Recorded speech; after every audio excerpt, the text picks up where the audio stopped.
I'm not an expert. I am a finance nerd. I know a bit about a lot of things, but there's people in this room that will know more than I do. I'm looking at you, Tony.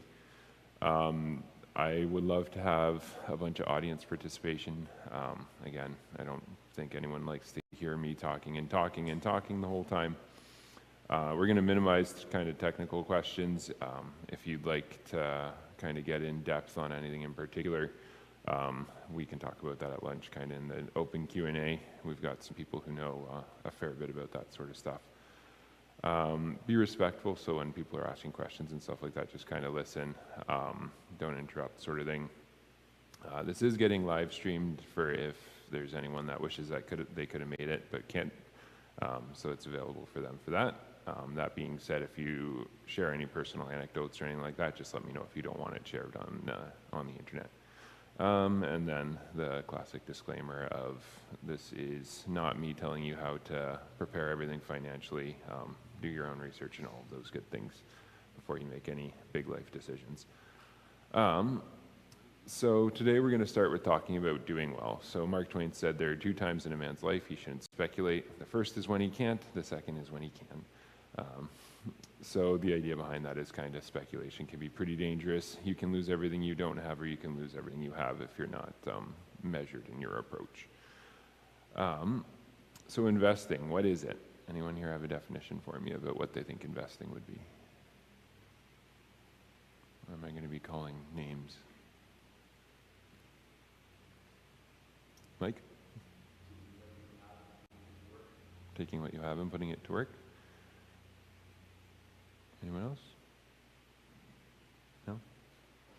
No? So Oxford Dictionary, expend the money with the expectation of achieving a profit. So essentially, yeah, putting money aside now with the hopes that it will be worth more later on. So what is investing not? Does anyone have any ideas of what would not really constitute in gambling? Anyone else have an idea of what would not be considered investing? Talked about lotteries a little bit yesterday. It would fall under gambling.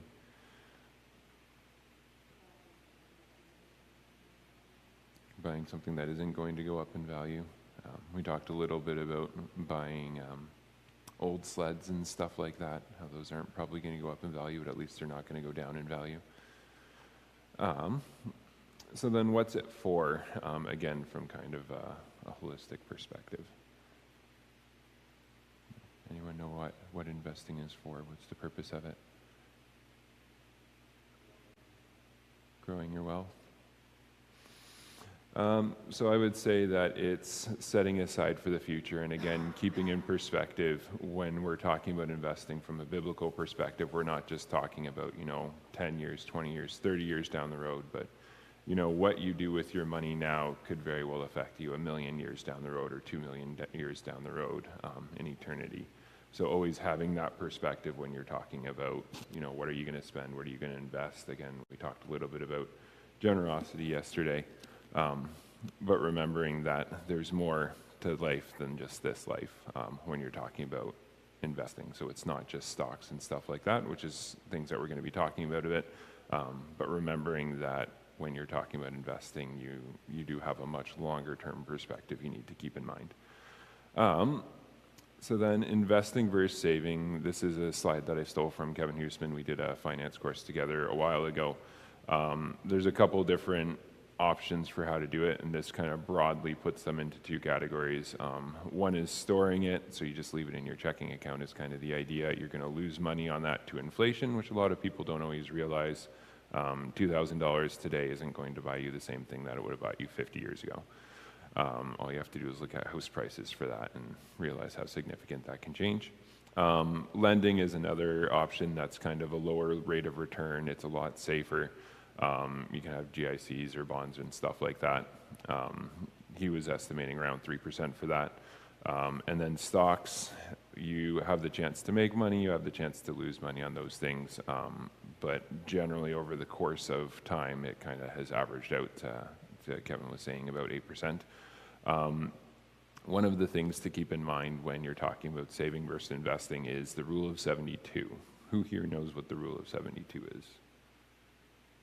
We got a couple people marked.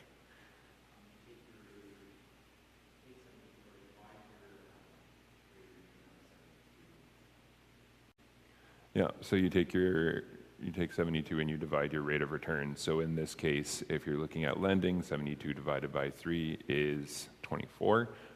So if you have $100 invested at 3%, it'll take 24 years for it to become 200. Stocks, 72 divided by 8 is 9, if I'm any good at math. So essentially, if you look at your money doubling every 9 years, 24 years, you go from 100 to 200.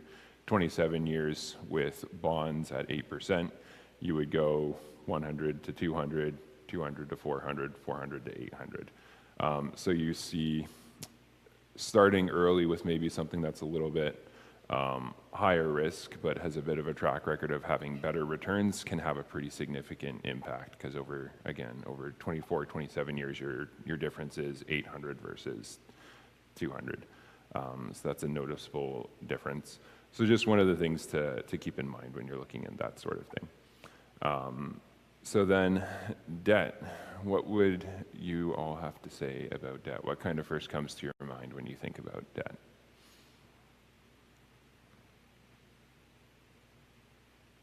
Anyone?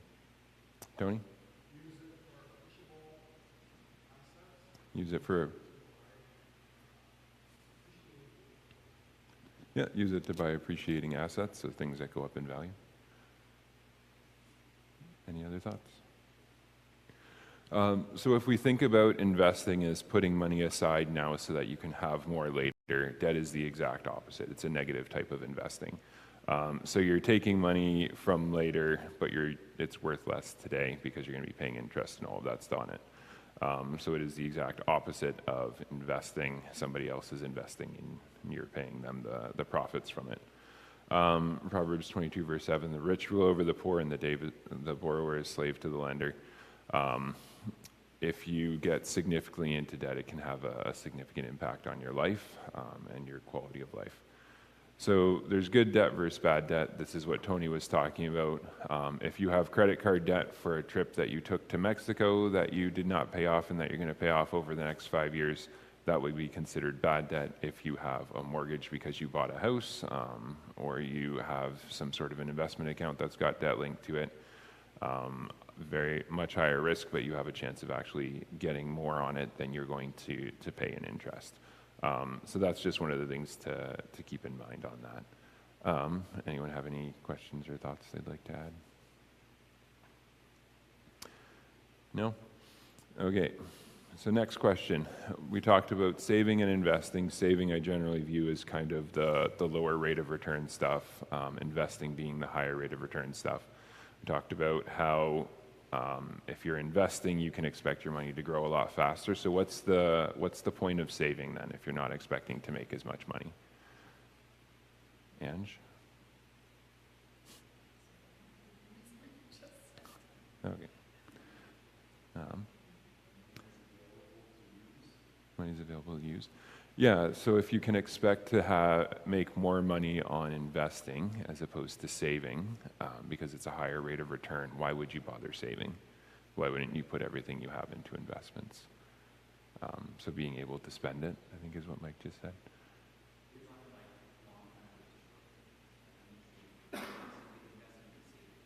Yeah, it's a type. Investing is a type of saving.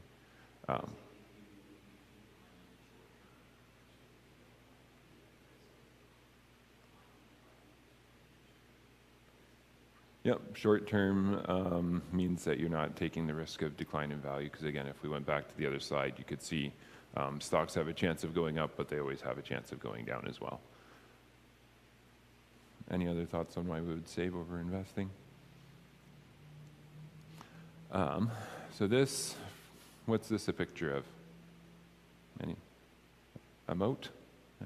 A castle and a moat. That's what Aaron is telling me. So the idea behind this is it performs a moat around your investments. So essentially, again, generally speaking, when you need to pull money out of savings for an emergency or something like that, it's because something's going on. And if it's because of a job loss, generally that's going to happen when the economy as a whole is going to be down. So if you've put all of your money in stocks, it's probably gone down noticeably. So Proverbs 22 verse 3 says, "The prudent sees danger and takes refuge, but the simple keep going and pay the penalty." So essentially, a huge chunk of savings is being prepared for something that could go wrong and having something set aside to help you get through that particular situation. So emergencies that can arise are things like vehicle breakdowns, major home repairs, or job loss are kind of the most common ones. Generally, you're going to want some sort of an emergency fund. People usually say, 3 to 6 months savings just in case something happens. Because again, if you're in a situation where there's an emergency, going in debt can get very, very expensive. And if you've just lost your job, your ability to get any sort of extra debt from the bank, all of a sudden it is going to turn into nothing because they don't like lending you money when you can't afford to pay it back, which is usually when you need it the most. So again, being prepared for it is a huge step, being intentional about setting that money aside for it. So how much do you think the average person probably needs to have in savings? What kind of makes sense?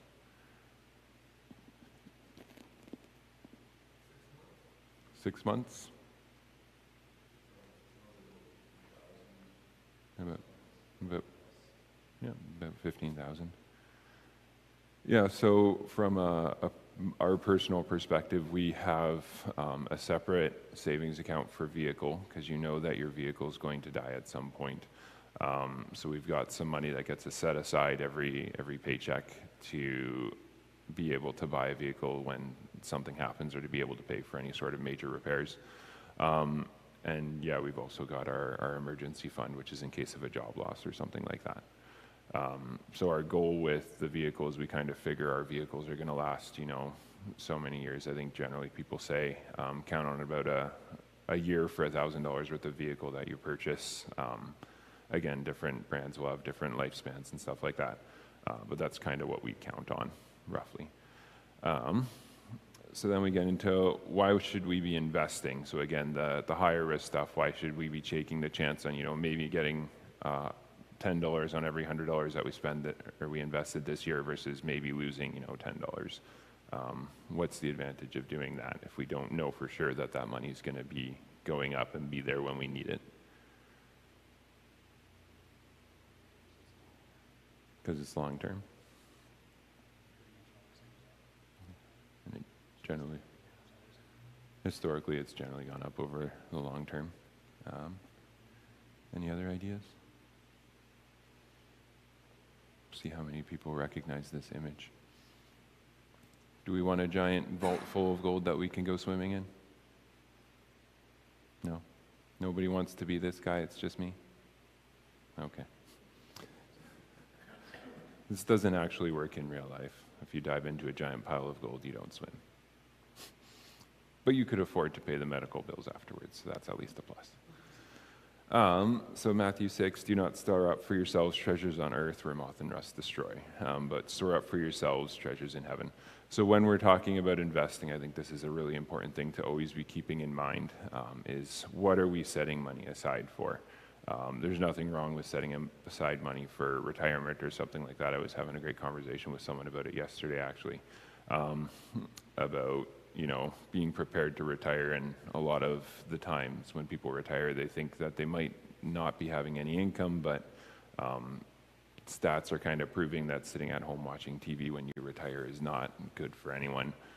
So a lot of people are actually preferring to keep going after they retire, so that's kind of an important thing to keep in mind for it. But it's also worth keeping in mind, what are we investing for long term? If you're just, the example that I've used before is, if you're just setting aside money and then, when you die, you're going to leave it to charity, think about also the good that could happen right now, maybe if you're willing to give up some of that earlier in order to kind of help causes with it a bit more now.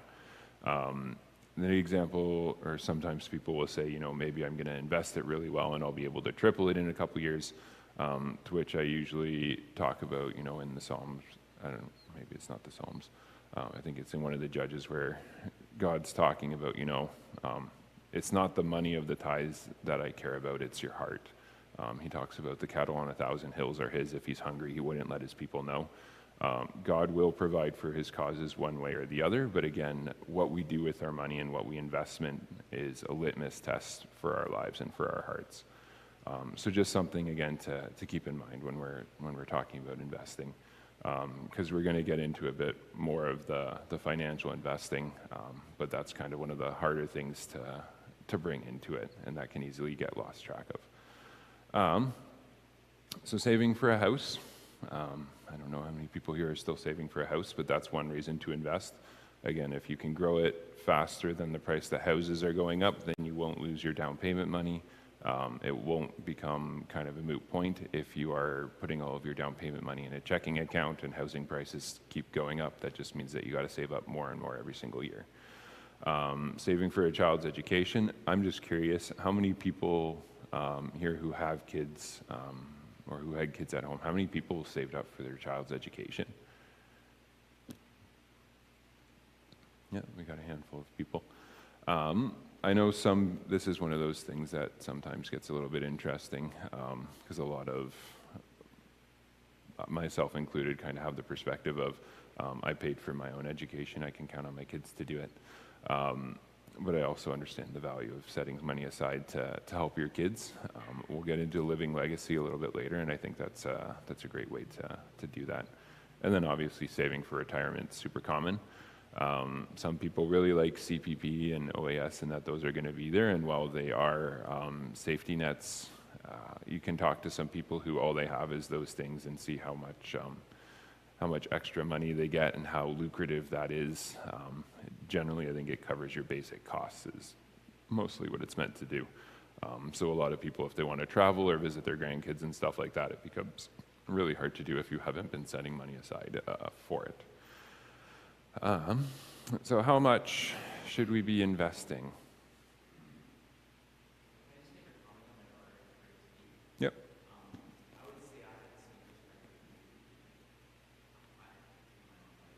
Mhm.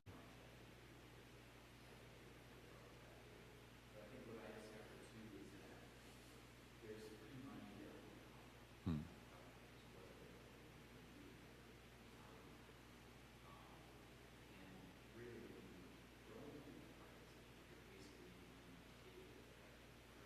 Mhm.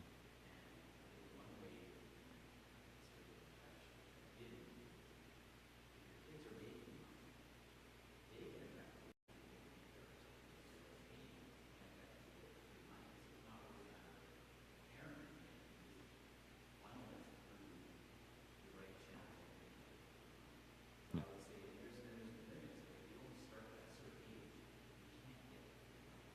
Mhm.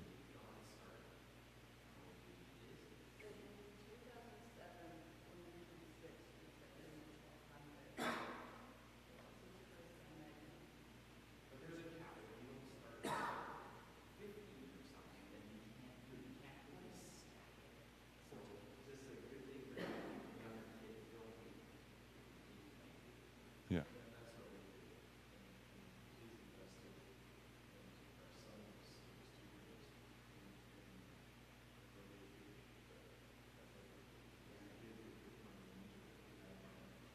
Mhm.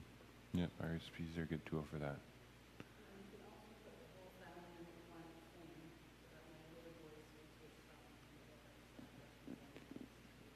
Yeah, fair enough. Fair enough. Yep, RSPs are a great tool for that. So how much is a reasonable amount to consider investing? Do we want to invest 80% of our take home? Do we want to invest $5 a year? What kind is reasonable? 10%? 7 to 10? Aaron? Nobody was ever upset that they saved too much?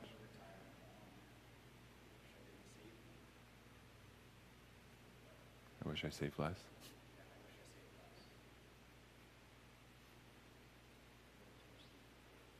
as much as you can afford.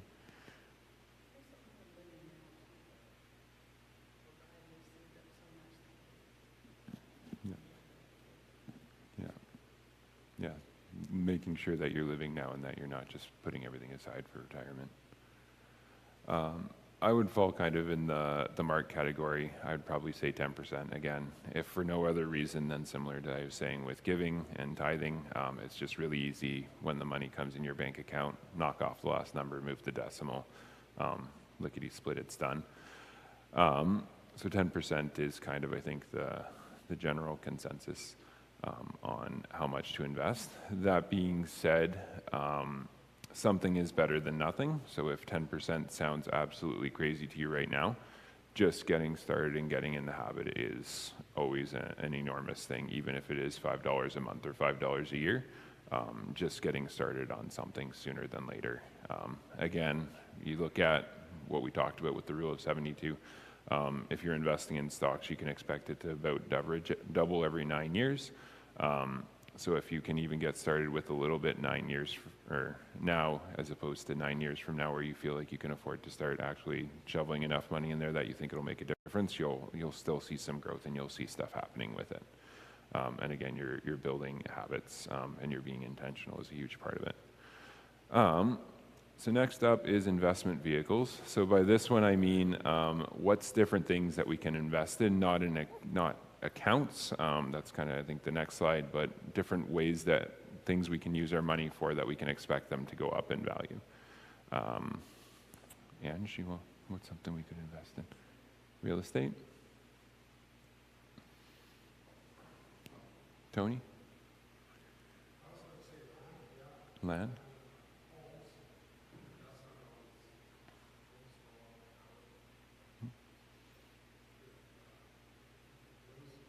Mm-hmm.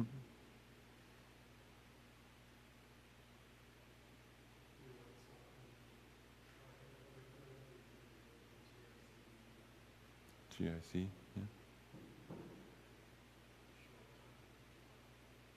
Yeah. Ed?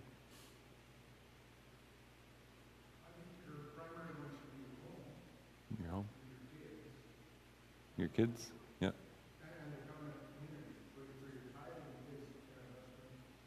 Yeah, your community, your church community. Any other thoughts? Real estate in your church community, that's all that we know that we can invest in? Maybe a little bit in GICs? Stocks? Gold? Businesses?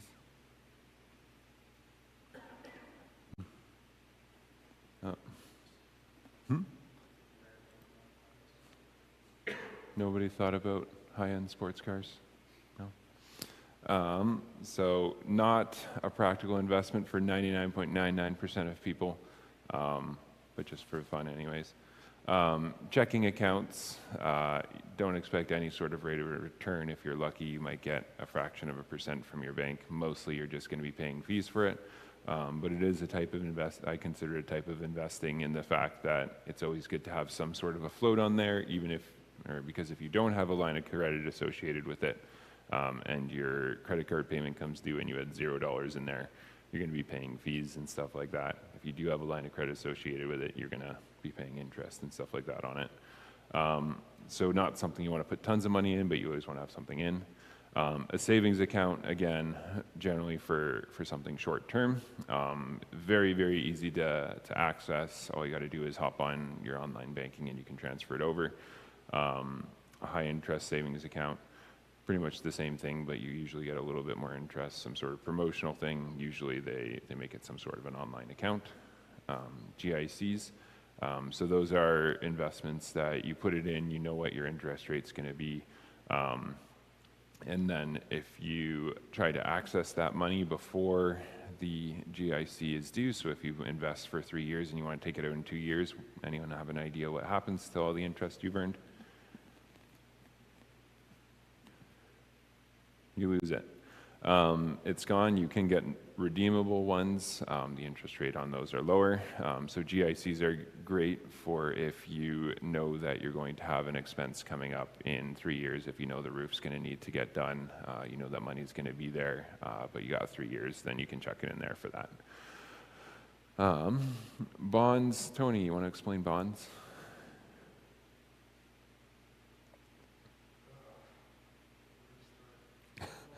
High level.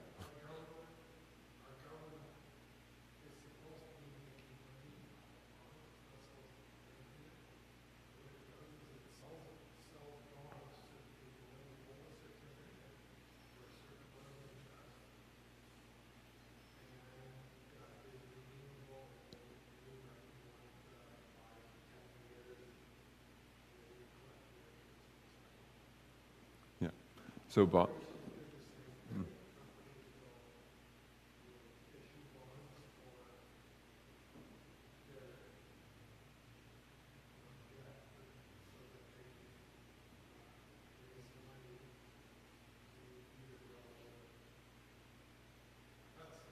Yeah. Yeah, so bonds are kind of like GICs where you're, in theory, going to get a set amount of interest. Canadian government bonds are generally considered pretty good. You're generally expected to get it. You can also get corporate bonds, which is corporations borrowing money from you. Their interest rates will vary depending on the probability of the company existing when you go to get your interest payments. Because obviously, if you have a choice between getting 3% from a company that might not exist in 2 years versus 3% from a company that you're pretty sure is going to go on for the next 100 years, most people are willing or will default to the lower risk ones. So in order to get money, the one that might not be around in a couple years will offer you a higher rate of interest. Stocks. Anyone here know what a stock is? It's not just something that you trade on your phone or that goes up and down. Yeah, it's a partial ownership of a business. If you are incorporated, you probably own all of the shares of your corporation. So then the idea behind that is, in theory, as the value of a company goes up and down, the stocks are supposed to go up and down. There's a bunch of other factors that do end up playing into it in practice. Next up is mutual funds. Who here knows what a mutual fund is? Tony again?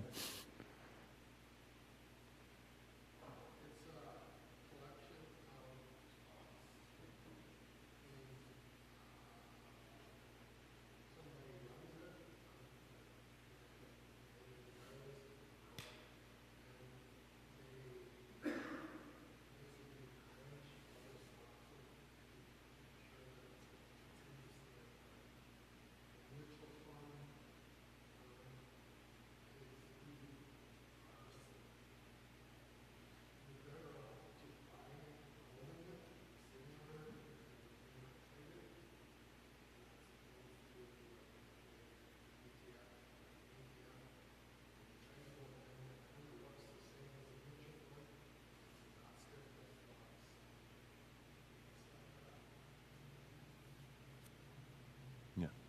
Yeah, so a mutual fund, you're going to have someone who's buying stocks for you. They're going to be picking stuff. They're going to be actively monitoring it. They're going to be buying and selling and all of those things. So it's kind of a handy option for people that aren't interested in watching the markets and they want to just kind of put money aside and not think about it. I think it's one of the more common investment tools. And again, a great option if you're not interested in getting into the nitty gritty of investing and stuff like that. You can just go to your bank or something like that, get it set up. That being said, because there's an active hand involved in it, somebody needs to get paid. So they get generally a percentage of what's managed, I believe. And then that will come out of your returns. So while with the stock, if you'd have picked those stocks yourselves, you might have had a 10% growth over the course of the year. With a mutual fund, they're going to take their fees off, so you might only see an 8% growth. But again, especially if you're not dealing with a huge chunk of money, how much do you value your time that it's worth going into those things and deciding what to move and when to move? So again, a good option for getting into stuff, especially if you're kind of looking for something that's a little bit more passive, if getting into financials is not really your thing. Next up is ETFs. Anyone have an idea what an ETF is? Aaron? I'll call on you this time. Basically a mutual fund that you can buy on a regular stock exchange. So you don't need to go through a brokerage. You can buy it and sell it at any time like a stock, but it's actually a basket of stocks. Yeah. Yeah, so an ETF, just to kind of summarize what Aaron was saying, it's kind of like a mutual fund, except it's just a basket of stocks. So if you buy a portion of an ETF, then you're buying, a little bit of Apple, a little bit of Microsoft, or whatever else is in that. You can get into the details if you want. You can find specific ones for specific industries. Because I believe it's not as actively managed, and because it's pretty easy to trade, the fees on it are a fair bit lower. So that makes it a great option for people. One of the most common ones is, who here knows what probably one of the most common ETFs that gets traded around is?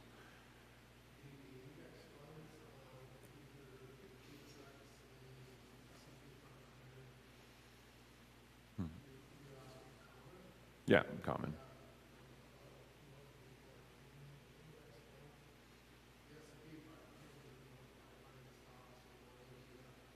Yeah, so S&P 500 ETFs are probably the most common.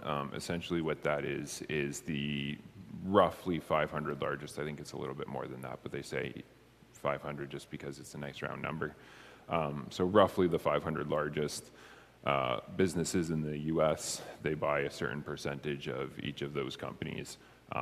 And then as their stock prices go up and down, the ETFs more or less move to reflect that, is the idea behind it. So the general idea behind it has been the 500 largest companies in the US aren't going to be crashing through the bottom of the floor anytime soon. Maybe a couple of them will as things kind of get phased out. Horse-drawn carriages are no longer a massive industry anymore. So as stuff shifts, you're going to see certain businesses in there drop down, but you're going to see other businesses that are taking over markets kind of go up to make up for it. The 8 to 10% that we mentioned earlier, then that's often talked about when it comes to expected returns. I believe that's kind of based on S&P 500. It's kind of been the most reliable form of investment and growth over the last, I think, 100 years or something like that, besides maybe land and stuff like that. But again, it's easy to get into. You can generally get into it with, just a couple bucks. You can buy a fraction of an ETF. Does that make sense? The fees on this one are, again, a whole lot lower because there's not a lot of active management, and also because some of them will actually have no fees because there's so much trading happening within them that they can just skim a little bit just from people buying and selling the ETFs themselves.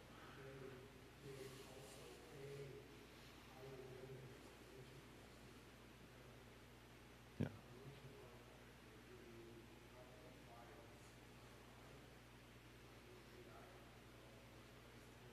Hmm. Yeah. And then another investment vehicle is Bitcoin. I don't think anyone said Bitcoin yet, so it must be because we're in the north. Anyone here have any idea what Bitcoin is? I have no idea myself. I have a friend who's really into it and who talks about it a lot. Essentially, computers doing math, deciding whether or not something exists is kind of my understanding. But one of the things that has anyone here heard of Bitcoin before today? Okay, I'm seeing a lot of heads nod. What's one of the things that you usually hear about when someone's talking to you about Bitcoin?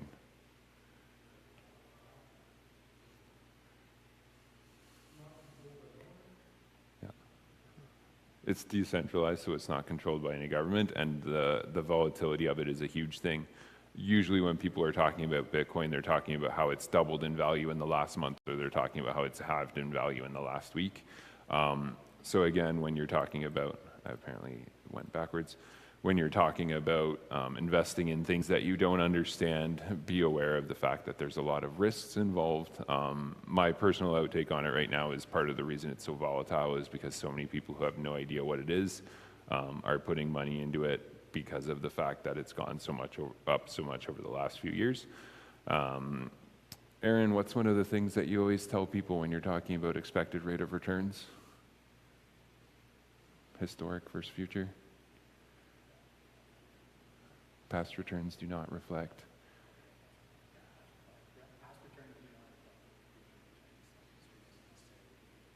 Yeah, past returns don't necessarily reflect future returns. So even though Bitcoin's gone up probably 100,000% in the last 20 years, does not mean it's going to be going up another 100,000% in the next 20 years. So that's just one of the things to kind of be aware of when you're looking at that stuff. Any questions on Bitcoin? And then precious metals. Who here knows what a precious metal is? Yeah, I'm seeing some head nods. Caleb, what's an example of a precious metal? Gold? Silver? Anyone here have any sort of investment in gold and silver? No?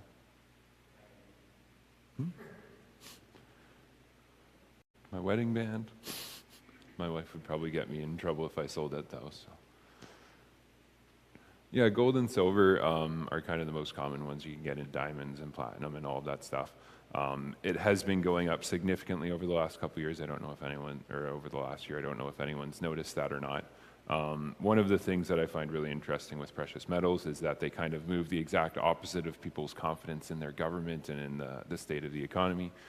So when COVID hit, people weren't sure what was going to happen with everything, so we saw prices of all of that stuff go up. It's kind of been the historical store of value. Generally, it doesn't go too crazy, but again, if people are not sure if their money is going to be worth anything next year, a lot of them will move it into that. You have kind of a couple options of investing in it. You can find, again, an ETF or a stock that does it. You can invest in the mines and stuff like that pull this stuff actually out of the ground. You can buy physical gold and silver and all of that stuff, and you can throw it in your basement or put it in your room or whatever. If you do that, I don't recommend that you put it in the main bedroom, because if someone breaks into your house, that's where they look for the good stuff. The other option is you can pay someone to store it for you in a kind of a secured vault or something like that. And again, the idea behind it is you've got something that's historically been used as some sort of a measure of value. So you expect that to continue. It's probably not going to change anytime soon. And unlike a lot of other things that are on here, it's very, very difficult to make more gold all of a sudden show up. There's an inherent limit on how much the supply can go up. So that kind of gives it its store of value, is that you can just all of a sudden have 3 times as much gold in the world as you did yesterday. And then kind of the last investment vehicle, I got this email last week, so I decided I would throw it in. A wonderful guy from somewhere in Saudi Arabia offering me an opportunity to make a whole bunch of money without doing anything. How many people have replied to one of these? How many people have gotten one of these? Wonderful business opportunities like this that offer you a massive amount of money for no return are usually not a great investment. Although I will admit I've many times thought about starting up a separate bank account just to give these guys to see if anything actually happens, because in the 1 in a billion chance it's actually something that would be kind of nice to make that kind of money really easy. And if it's an empty bank account, then they can't get anything out of it, right? So investing accounts. What are some of the investing accounts that people are aware of?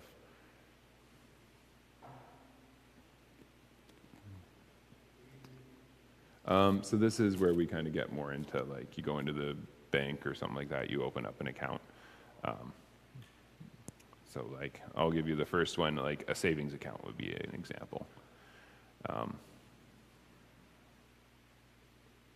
Anyone have anything that strikes them off the top of their head?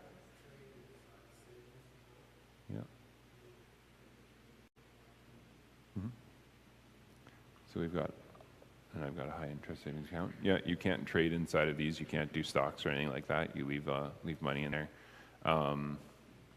Next example would be an RRSP. Who knows what an RRSP is? Ed, you going to explain it to us?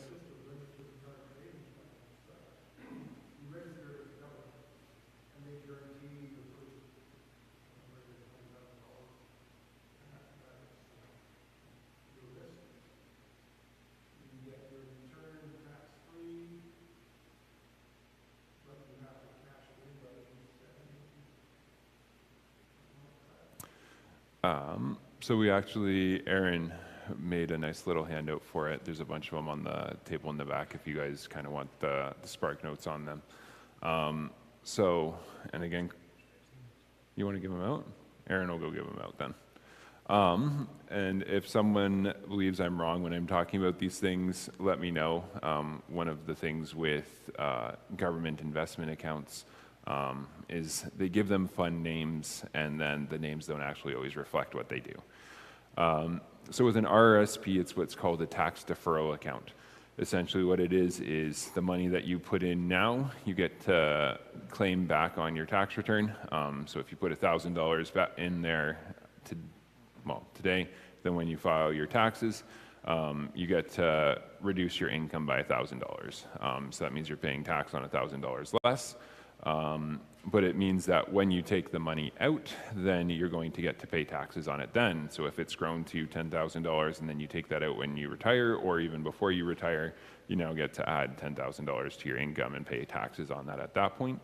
The idea is to be able to shift taxes from when you're ideally in a higher tax bracket.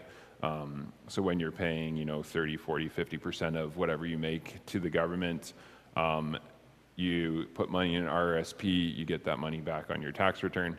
Ideally, you invest that in your RRSP. And then when you retire, the idea is you're going to be in a lower tax bracket, probably 20% or something like that. So essentially, your savings within this account is the difference between what you would have paid in tax versus what your new tax rate is. Does that make sense? Clear as mud? I'm getting some nods. That's good. Anyone have any thoughts that they have on the RRSP? Aaron's got a whole bunch of stuff on there. For the RSP, it's not like you can put unlimited money in. Your limit increases by 18%, I believe, of your taxable income. It's cumulative, so if you don't use it all this year, you can use some of it next year. Again, it's I find it to be a better option for people who are making more money, and then they really get into the tax benefits. If you're kind of in a lower tax bracket, then it doesn't really make as much sense because you're not going to have that much lower of taxes when you retire. Aaron's going to disagree with me, maybe? Yeah, then it gets added to your taxable income. And you don't get the room back. It's gone. Okay, that's no worries.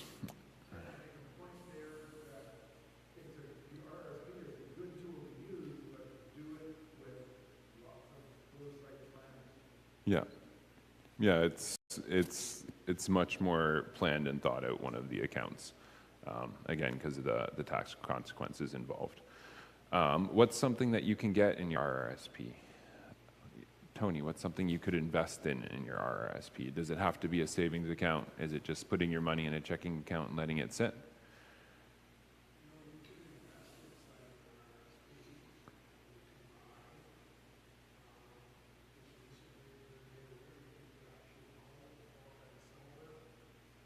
Oh, that's new. I didn't know about it.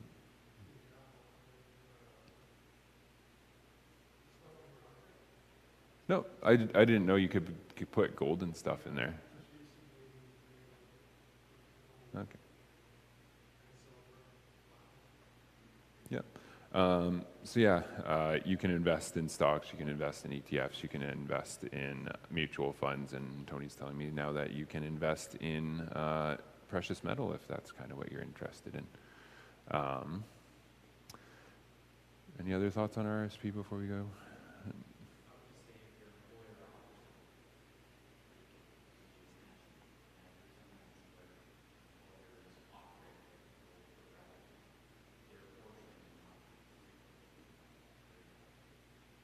Yeah, that's a huge thing.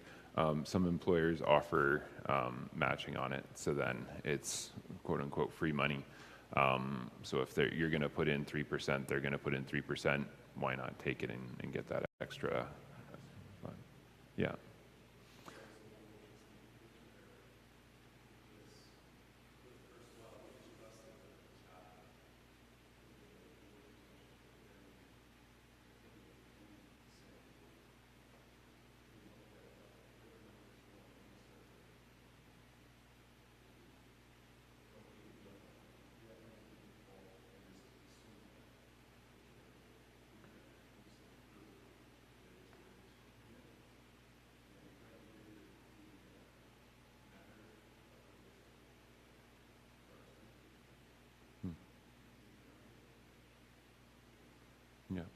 Yeah, be intentional, know what it's going to and how it's doing.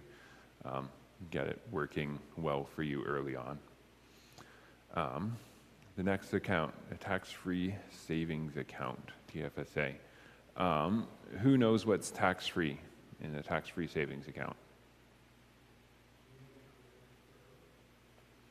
The income and the growth on it. The savings account. So where can we put this savings account? What can we invest in? Does it have to be a savings account?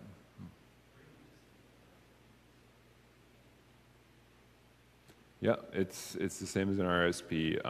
Most people think that a tax-free savings account needs to be a savings account. You can invest in stocks, you can invest in mutual funds, you can invest in all the same things as an RRSP. The room for a tax-free savings account, it gets announced every year at around this time. It's cumulative from the time you are 18, started in 2009.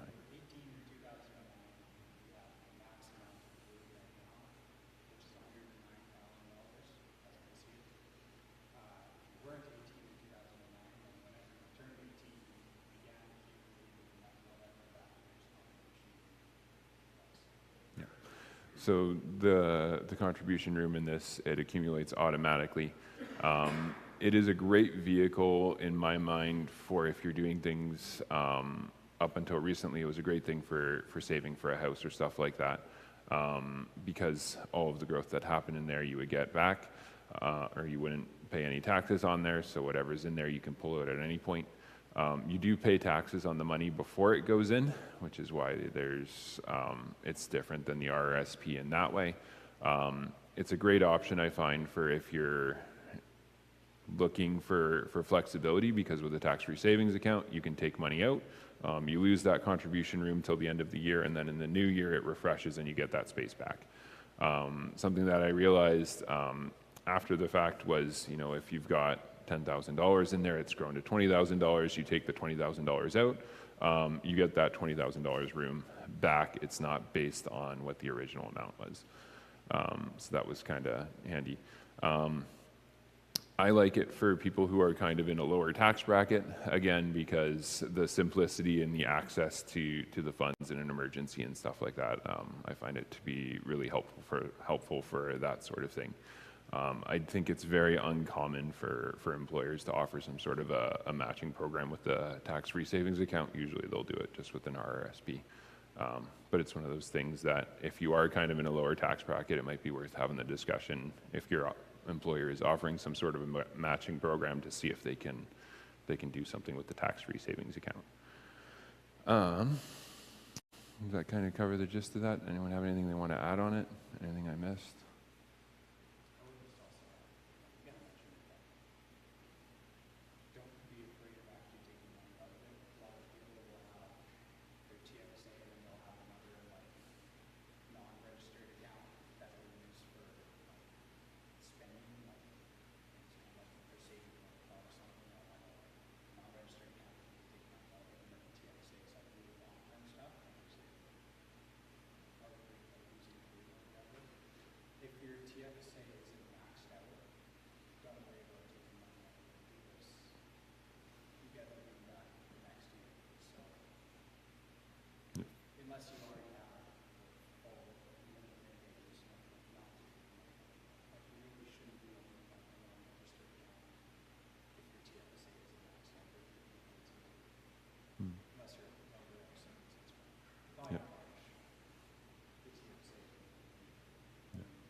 Yeah, so movement in and out of this account is not nearly as significant of a deal as it is with an RRSP or other accounts, as long as you've got contribution room for it. If you're moving $10,000 back and forth every month, you're going to run into issues with it. But if you're just moving, a couple $100 in and out, it shouldn't be an issue for most people, I find. Next up is a new one. Who knows what an FHSA is? Tony? Yeah. First home savings. So a first home savings account, this is one that they've introduced very recently. The rules around this one are a bit different. Again, Aaron, correct me if I'm wrong.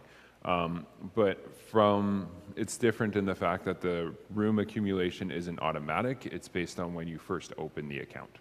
And it's $8,000 a year to a maximum of $40,000. So if you are not currently a homeowner or you haven't owned a home in the past, it's a great account to open even if you're not sure if you're going to buy it, because that room's going to show up. The tax advantage you get from it is it actually gives you the same tax advantage as an RRSP, except it also has the advantage of a TFSA that when you pull the money out, if it's for a home purchase, you don't get taxed on it. So what I've actually seen people doing is they'll open a first home savings account, and then they will basically let the room accumulate. When they buy a house, they'll throw a bunch of money in and then right away use that for the down payment or something like that. If you've accumulated $16,000 worth of space, that means congratulations, you now have $16,000 you get a write-off of your income for tax purposes. All of the growth that's in there is tax-free. So if you do start putting money into it earlier, it's a great option for that because all of the growth is going to be tax-free if your money doubles or something like that. The other thing is, correct me if I'm wrong, I believe at a certain point, if you haven't used it, if you haven't bought a house, I believe you can roll it into an RRSP. So basically just merge it into an RRSP account if you never ended up buying that house. But for, what's the age that you're allowed to open it up at?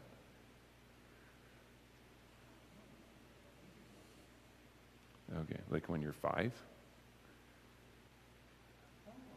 Aaron doesn't know the age, maybe 18. I know. So this is an account that's fairly new, which is why you probably don't know it off the top of your head. But if you have kids that don't have a house yet or anything like that, or are going to maybe buy a house maybe one day, just get it open to start accumulating that $8,000 worth of space. Again, if you end up not buying a house, it's no loss. If you do buy a house, it's a great opportunity to get a whole bunch of money back in taxes. It doesn't cost you anything to open. There's no real negative consequences for having it. The biggest consequence is if you didn't open one because you didn't think you were going to buy a house and you buy a house this year, you could have opened it last year or 2 years ago. You could have thrown your down payment money, routed it through that account, and gotten a whole bunch of extra money back on your taxes. So this, up until recently, the TFSA was my favorite account. The first home savings account is actually now one of my favorite accounts for people that can get it. Does that all make sense? Clear as mud? Ed?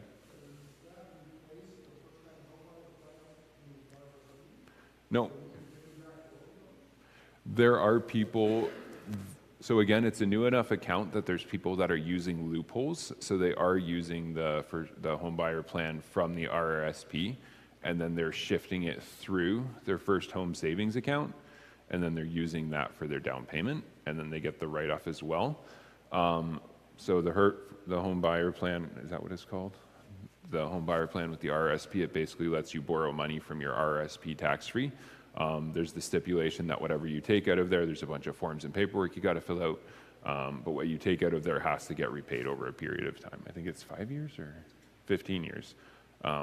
So at that point, if you're putting money into your RRSP, you're not getting to write that off if it's just going to paying that down again. You're just replenishing it.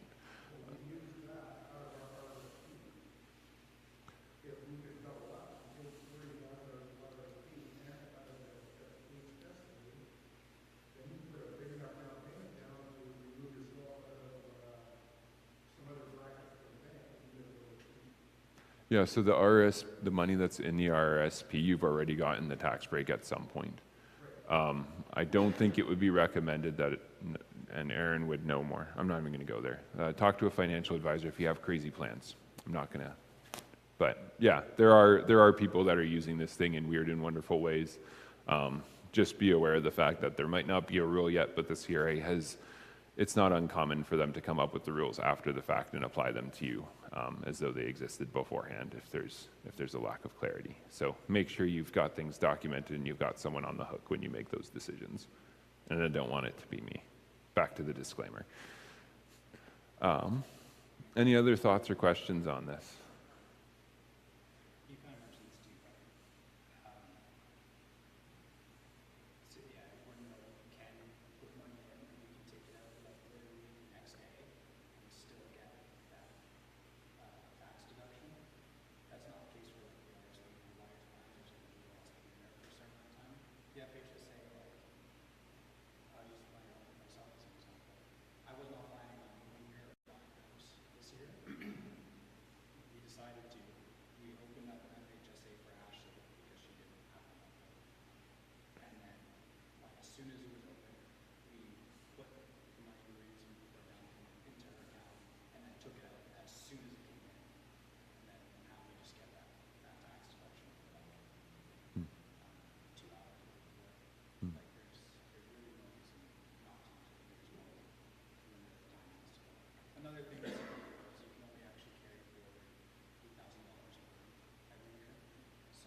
Did they change that?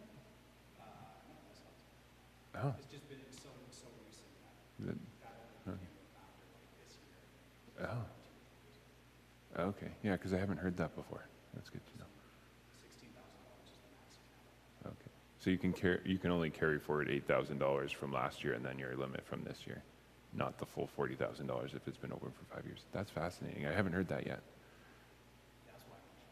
Yeah, so see, new accounts, nobody knows what's going on yet. Apparently Aaron does.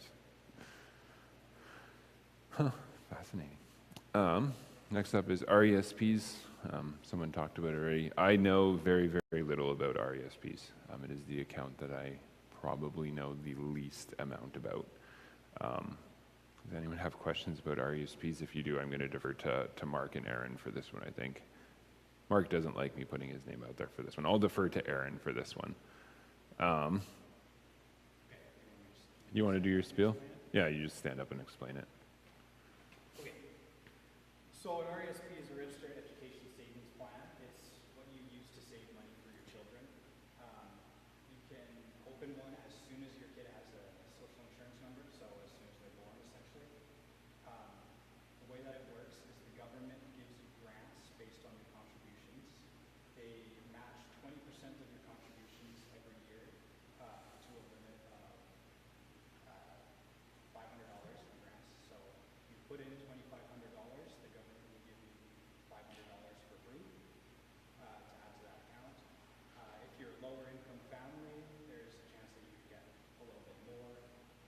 There's also a separate bond that they give to lower income families that's separate entirely from the grants, but that's kind of outside the scope of this. The maximum amount of grants you can get is $7,200. So if you put in $2,500 a year for whatever it is, like 8 or 9 years, then you'll have the full grant limit, and then you won't get any more money from the government. When your kid takes the money out, or you take the money out and you give it to your kid, it's taxed as income in your kid's hands. So that's beneficial because chances are when your kid is going to school, if they decide to, they're probably not making any money, and if they are, it's very little. So they'll be taxed at the lowest tax bracket instead of whatever tax bracket that you're in. If your kid doesn't go to school and you don't have any other kids, you can roll over your contributions into an RRSP without any penalty, and then the grants that were paid by the government have to be repaid, but everything else is okay. If you don't roll it over into an RRSP and you just take it out, then the grants have to be repaid. The money that you put in is returned to you tax-free because you already paid the taxes on it before you put it in, and then any growth is taxed as income in your hand, plus a 20% penalty because the government doesn't like that you've been using their accounts for not the intended purpose. They're meant for your kids, so they're trying to avoid people opening RESPs and then just taking money out for themselves later. You can only earn money from the government until the year your kid turns 17. The end of the year that your kid turns 17. So if you're saying earlier there's a kind of limit to how late you can start, because if your kid is already 17 and then you open them up an account, you just can't get all of that grant money. It's not possible. But you are able to catch up on one previous year worth of grants you miss it. So if your kid is 5, for example, and you've never opened up an RESP, you can get that year's grant money, but you can also get one of the previous year's grant money as well if you put in that contribution. So if you put in $5,000 in that year, you get this year's $500 in grants plus one of the previous year's $500 in grants. If that makes sense. If you have any more questions about it, you can just ask me later. They can be really complicated, but they're very, very useful if you want to help out with this. Like I said, it's free money from the government, so.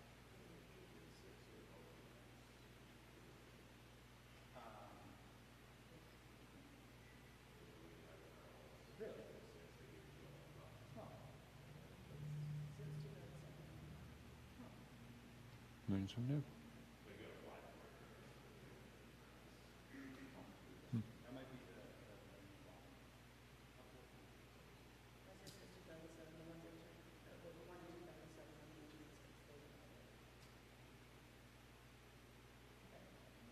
Aaron's learned something new too.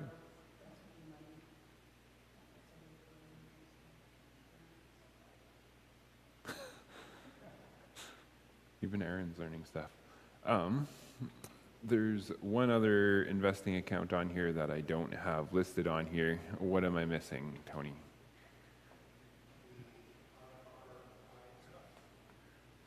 Oh, I'm thinking like super basic.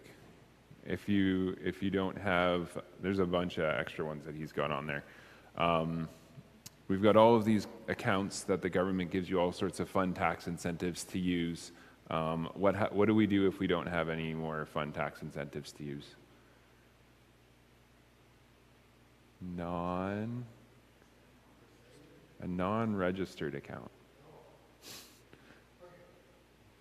Yeah, Tony. Yeah, trick question. You weren't expecting that this early in the morning. A non-registered account, so all of these accounts, they've got some sort of government benefit associated with it. They've all got some sort of advantage associated with it. Sometimes people have enough money that they've maxed out all of these benefits, etc. Then you get to go into non-registered, which basically means all of the tax consequences on it are the same as general income and stuff like that, and basic investing stuff. So generally something that people will be encouraged to be the last possible account that you open, because if you can get all sorts of fun tax benefits, you may as well do that over paying normal taxes on stuff. Didn't have that on here though. There are a whole bunch of other accounts. Aaron's got a bunch of them on his sheet, but some of them just start getting into a little bit more nuanced for individuals, so these are kind of just the basic ones that people generally have. RDSP? Okay. So I have on the sheet there too the RDSP, the Registered Disability Savings Plan. It's not very well known about. A lot of people don't know it exists. If you have the disability tax credit, or you know somebody that has the disability tax credit, do yourself or do them a huge favor and just let them know about this. It is by far the most generous thing that the government has put out for disabled individuals. They will match all of your contributions to 300%. Like for, I think the limit per year is $3,500. You put in $1,000 and the government will give you another $3,000. $3,000 on top of it. Up to like $72,000. Like if you're disabled, you can live off of one of those. You don't even have to put up $25,000. Like they are insane. So if you want to know more about it, I'm not going to there. But if you know somebody that has the disability tax credit, let them know about this because it is the best and not enough people know. Yeah. So registered disability savings account or plan or whatever, if you get the disability tax credit or you know someone that has it, tell them to talk to a financial advisor or someone about it to get that set up, because the benefits are huge. Any other thoughts on these before we move on? Everyone's excited, not too early in the morning to talk about tax consequences and advantages, and make sure you're not paying any more than you absolutely have to while getting all of the benefits you possibly can. It's not just rich people like that, they just have more tools to do that. Next up, if you're just getting started, here's kind of some basic stuff. Again, we kind of touched on some of this the other day. I'll start with the start where you can. So ideally, generally speaking, again, I encourage people to aim for 10%. That's kind of the benchmark that a lot of people have set. A lot of people who know a lot more than I do about this stuff. Again, quick and easy to calculate. If you can't do that, don't feel bad. Just do something to get going. That's kind of the biggest thing, is to get started. Again, $5 a month, $10 a month, $10 a year, whatever works for you.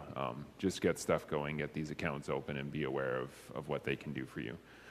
So if you haven't opened one of these accounts, where can you get these accounts opened? So the first thing is you can go to your bank. They'll set you up with one of their financial specialists or whatever their new title is for those things. And I just went backwards. So the joys of working with the bank is there's advantages, the fact that it's easy to do. You just walk in, you'll get set up with all of those things. Bank representatives, they don't have, in the financial industry, and correct me if I'm wrong, but I'm 99% sure they don't have what's called a fiduciary responsibility. That is a legal responsibility to work in your financial best interest. A lot of them, they don't have a license under some sort of an organization.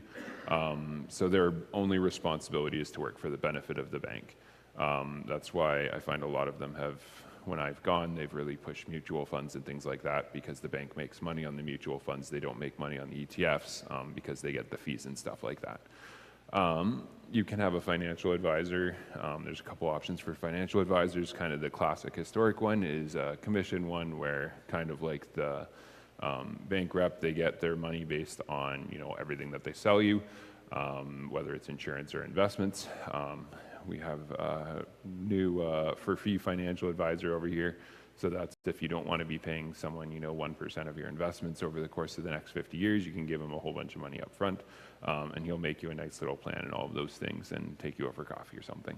I don't know. The other option is a bit more of a do-it-yourself option. You can get a mobile app or a trading program. Again, a lot of banks have it as well. And then some of them, there's a fee for trading, buying and selling stocks. You can also use Wealthsimple or Quest Trader, kind of the big names, I think, in Canada for this type of a thing. And then you can buy ETFs and you can sell ETFs and stuff like that. The one big thing that I want to touch on here, and I think it was brought up the other day, but automate as much of this as you possibly can. Set it up so that when money comes into your account, you've got a percentage of that, if possible, that goes aside for your giving and for your tithe, and a percentage of that or an amount of that, depending on what you decide you want to do, that you're putting aside for investments. That's just automatically going somewhere where it's going to be dealt with for investing purposes. The more you automate that stuff, again, it's not necessarily intentional on your part, but it's the less that you need to remember, which I don't think there's many people in this room that have such a simple, straightforward life that they are looking for a couple more things to remember on a Friday night, like checking into investments and stuff like that.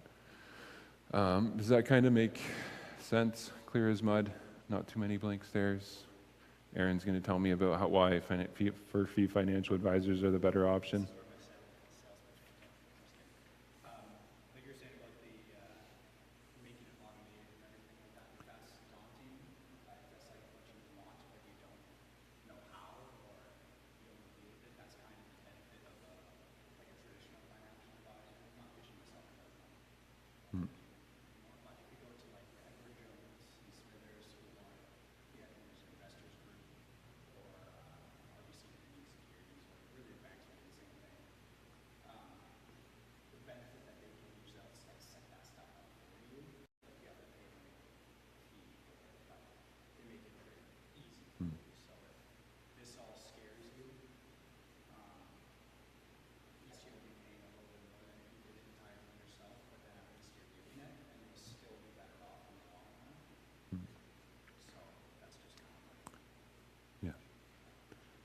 Buy back your time.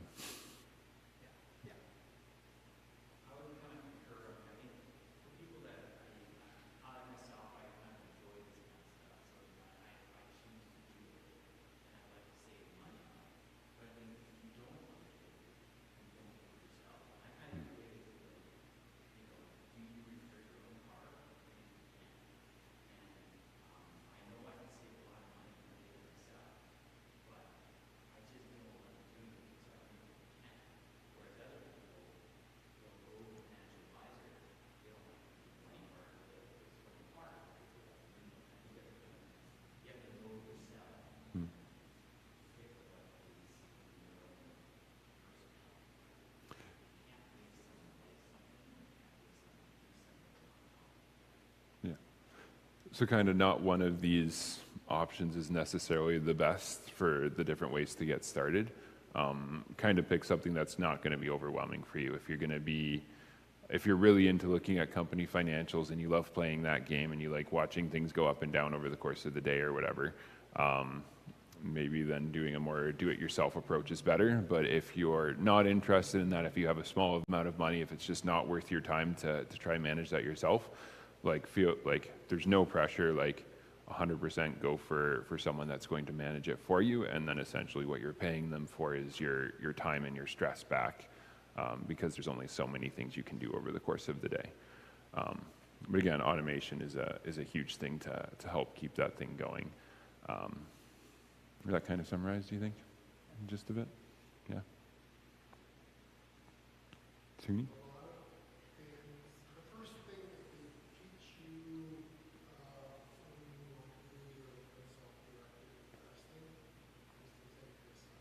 Mm.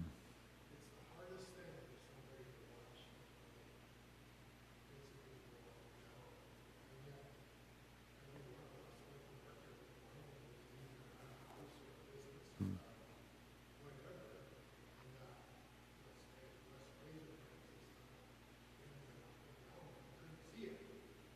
Mm.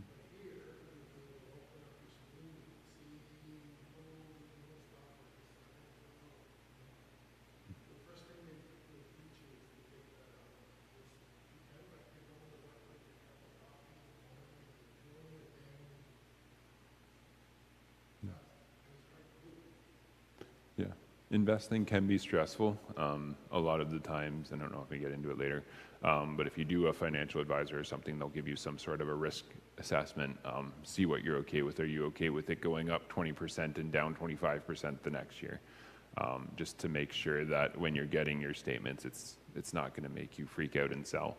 The worst thing you can do is sell when things are near their bottom and then buy when they're going up. Riding out the ups and the downs has historically been the best method for sure. So one of the things to keep in mind when you're deciding what makes the most sense for you for an investment platform, if you can step back and handle it or not. And again, this is one of those things, like Mark was saying, some people, they like fixing vehicles. I don't. I like looking at money and figuring out those things, so I play with it a little bit more. But it's very rare that you'll find me laying down in my driveway working on my vehicle trying to make it work. I will bring it to a mechanic because I have no interest in doing that. Well, a little bit, but not that big. And I think it's better for the safety of my family that I don't do those things.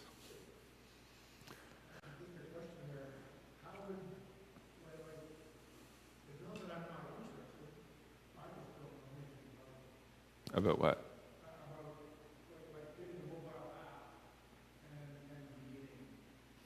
So if you want to get a mobile app and kind of do it by yourself, there's a couple different ways that you can do it.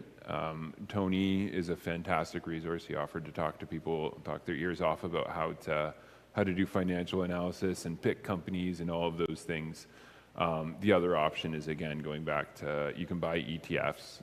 So generally what a lot of people will do is they'll just kind of do a set it and forget it, and they'll pick one of the S&P 500 ETFs, and they'll pick one of the TSX ETFs and stuff like that. And they'll just have it that every so often money goes in and it will buy certain portions of these, and then that's pretty much all that they'll do. You can have a much more active approach where you can be buying individual companies, you can be looking at their financials, you can be looking at the economy and being like, I think lumber prices are about to drop, so I'm not going to buy that stuff, or I think lumber prices are about to skyrocket, so I'll buy a bunch of that stuff. It's really up to you and your interest in how you want to play it.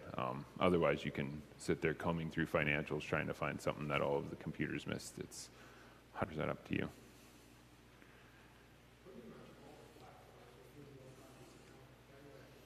Hmm.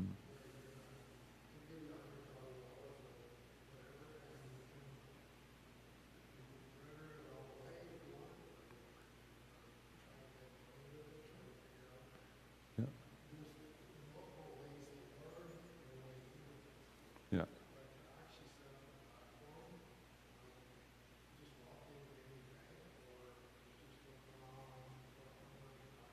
Yeah.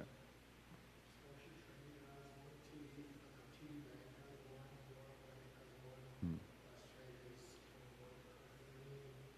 Yeah.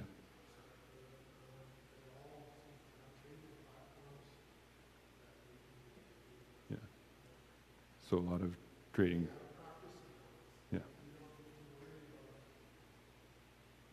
Yeah. Yeah, so a lot of them have practice accounts so you can play with fake money. You've told me before, if you want $1 million, open 10 fake accounts and transfer it all into one, and all of a sudden you've got $1 million. Just, yeah.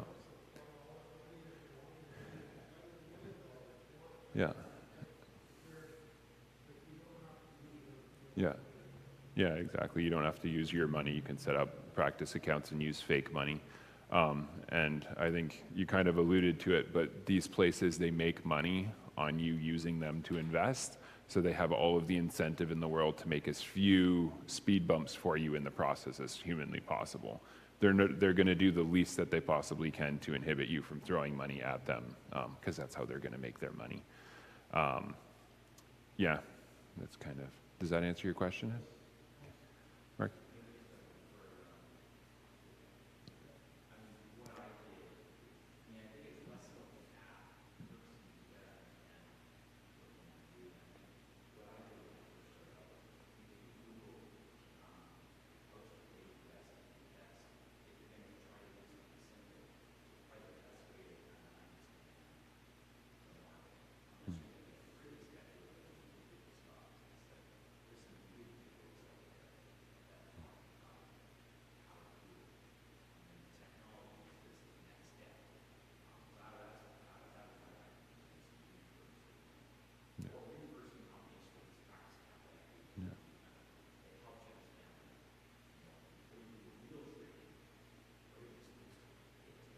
Yeah. Yeah. So do a bit of research before you start. And again, you kind of alluded to it, but don't dive in with both feet. Don't think I haven't done investing before, I'm going to start buying and trading all of the time. Again, remember that it's not your money that you're dealing with. You've been entrusted with this. Don't take crazy risks with it. No, don't go for the adrenaline. Don't be moving all of the time. If you're just getting into this, start simple. Tony does day trading, or did day trading, but I don't think he started with it. I don't think he dove in with that. As you become more comfortable in the space and you understand how things work, maybe it makes sense to get a little bit more in depth in this stuff if that's your interest, but don't start with it. And generally, I think it's advised not to make it a huge chunk of what you're doing. Safety and security is kind of a big thing. Don't necessarily chase massive returns at the risk of losing everything, because again, you're accountable for what you do with that money.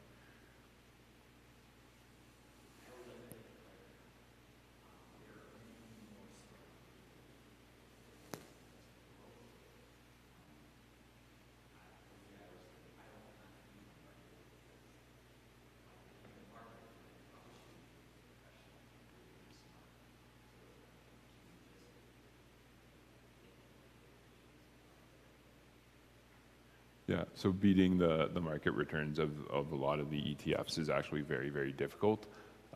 If it was really easy, then a lot of people would be investing money in mutual funds that were going to do that all of the time, and have historically done it all of the time. I forget what the ratio is, but I think it's maybe 5% of mutual funds have managed to beat the just S&P 500 historically. Like, it's an incredibly small part. Clear as mud, Tony?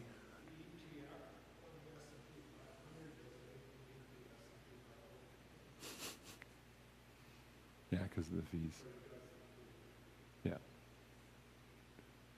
Any questions? Anyone confused? Nobody's willing to admit they're confused at the very least?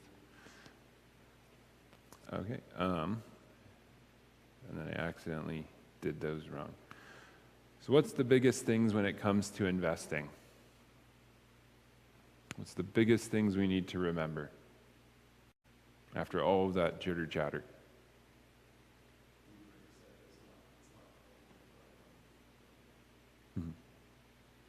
It's not our money. Anything else? Don't freak out. It's the biggest thing. Just get started. Quote from Uncle Warren, or Warren Vandenberg, getting started is half the battle. Inertia is the biggest thing you got to fight with. Just get things moving. is the biggest part. Just like we talked about with the will the other day or yesterday, just getting started on it is usually one of the biggest challenges.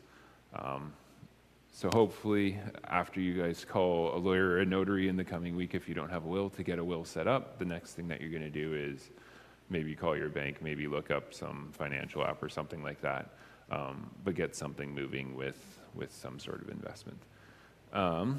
Anything else that we need to remember?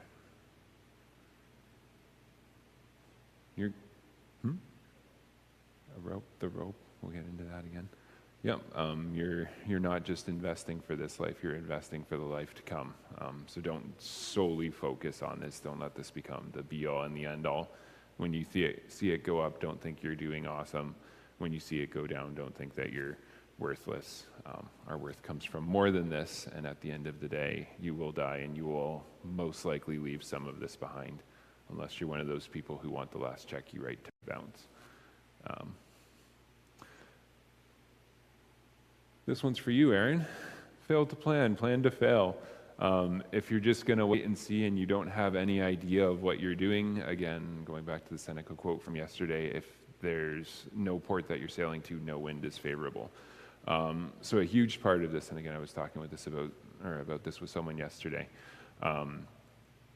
a huge part of it is what's your goals with this stuff. You know, if you're saving for a car, if you're saving for a house, are you going to be going in the S&P, or are you going to be going in, a savings account because this money is coming out in the next few years? Are you planning for the end of your life? And something that's been huge for me in the last year was actually sitting down and running the numbers on our investment stuff, and maybe realizing, this is how much money we actually need to retire and be comfortable in what we're doing, and start asking yourself the questions of, what do I actually need? How do I get there, sort of thing. Because sometimes people think like, I need $10 million or $1 million. I just need as much money as I possibly can by the time I retire. But you again run into, what are you sacrificing now to do it? And maybe some people, they're not making sacrifices now because they're not thinking about, one day I want to not have to work. So to make plans and decide, what do you want your future to look like, but also in all of that to remember that you might make your plans, but you're not the ones that make it come to fruition. So always hold your plans loose, always be willing to let them change, depending on what the Lord has in store for you. And again, plan on what's going to be coming after this one, when one day you don't wake up here. Does that make sense? The next one is be tax smart. So again, this goes back to all of our other stuff. The goal of pretty much in life, there's two things that are inevitable. What are they? Two inevitabilities in life.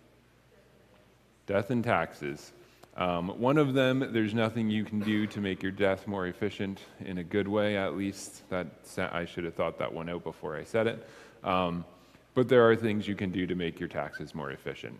So think about, TFSA, FHSA, RRSP, all of the other acronyms that you could possibly imagine that they're going to have on there. And put a little bit of thought into what makes sense. Don't drive yourself crazy trying to figure out how to save $5 more on taxes, but we're talking about leaving big chunks of money on the table. And as everyone here will probably agree, you're probably going to make better use of your money than the government will. And if you can get extra money back from the government, perfect. You'll make better use of that than they will anyways, right? Anyone here think the government does a better job with their money than they do? Tony does. I did not see that coming.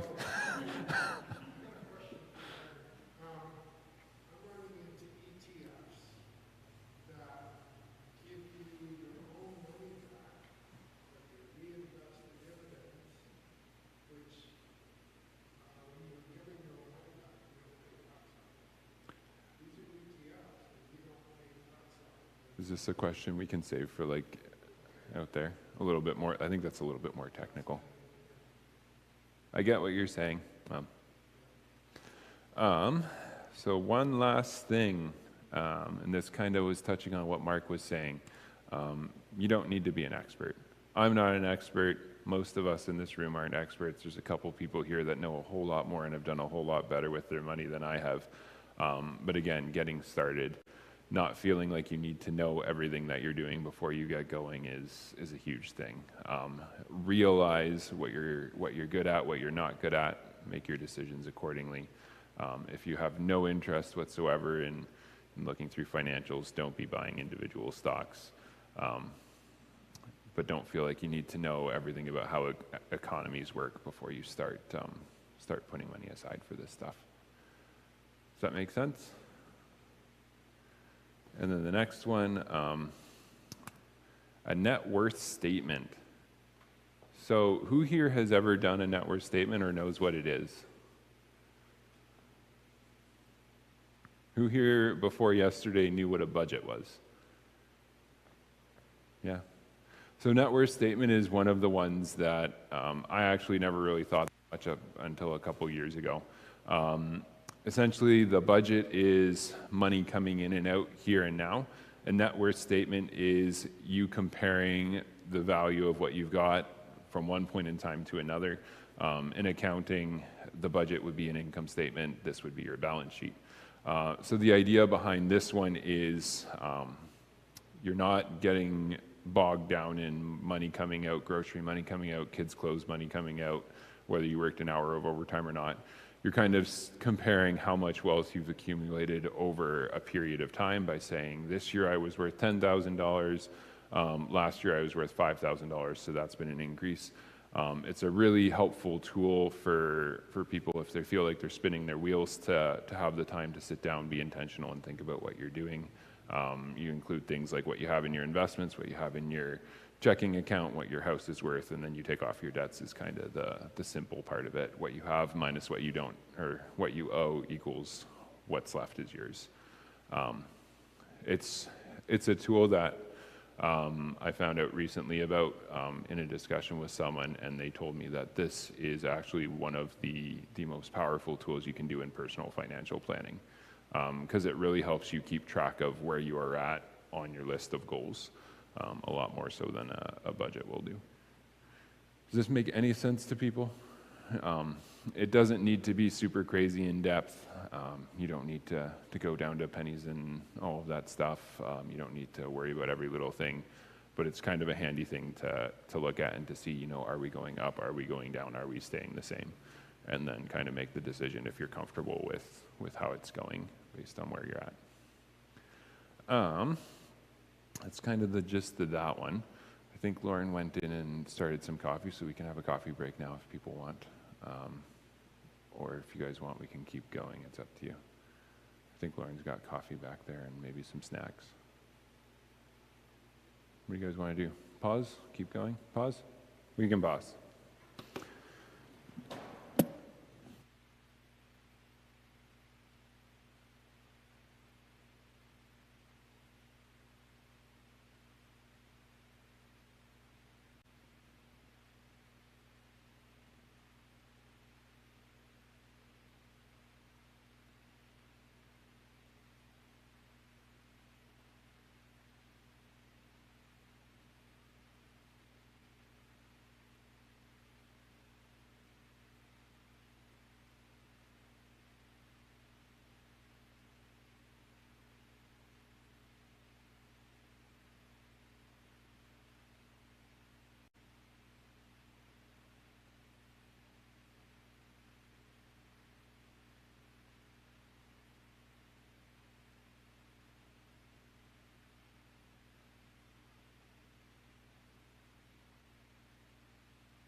All right. We good? Ish? Yeah? Okay. So next up, we're going to go into the next section. And then once we're done that, we'll kill the live stream. Lauren brought some buns and some soup, so we'll have some lunch. We'll kind of probably throw some tables together. And then if people want to kind of do the general questions and answers for whoever's there, we can just do that out there. That's not going to be live streamed or anything like that. Keep it simple. Keep people not 20 feet away from each other. And make it a little bit less uncomfortable and less me standing up here. Sound good? Anyone prefer to be in here with me looking out at you? No? That makes all of us. So we're moving on to finishing well. But God said to him, "You fool, this very night your life will be demanded of you." Who knows that's not a proverb? I don't know why that says Proverbs on there. Oops. Unless it is a proverb and it just shows up twice. Yeah, that's what I thought. So now I'm really confused by myself. Anyways, aside from the point, it's familiar enough that people are, I think, generally aware that it's from the Bible. And the concept being, we don't know if we're going to make it to 65 years, 25 years, or if there's going to be a terrible car accident leaving the driveway, or someone's going to choke on some soup. I don't know. But we need to be prepared that eventually this life will come to an end, and the next one will begin, and that one won't come to an end. So to reiterate, for all of those who have forgotten since yesterday, the first thing of preparing for the end is to make a will. We went into this a little bit, but I'm bringing this up again because this cannot be overstated. I even put 2 exclamation marks on there for everyone in case you missed it the first time. This is one of the most critical things for estate planning that you can do. Everyone will tell you that most people won't have one. Again, if you don't have one, let me know. I'm more than happy to send you an email or a text on Tuesdays reminding you to do it. I'll include some contact information for the local notary, so you'll have all of the reason in the world to at least get started. Because again, getting started is half the battle. Again, the consequences of not having a will can be pretty devastating or frustrating for your family.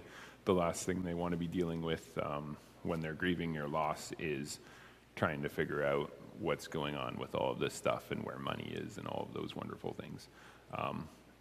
Hopefully, your kids will be busy mourning your loss, not waiting to count whatever it is that you've left behind.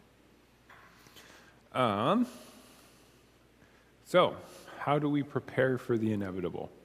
How do we prepare for the fact that you could die tomorrow or you could die 50 years from now? But at some point, we talked about evading taxes. There's only so much you can do to evade death. What do we do to prepare? Anyone have any ideas? No? Talk about it with your spouse. Have those uncomfortable conversations.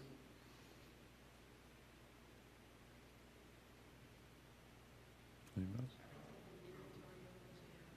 Inventory of what you have. Talk about. And what's your situation? No.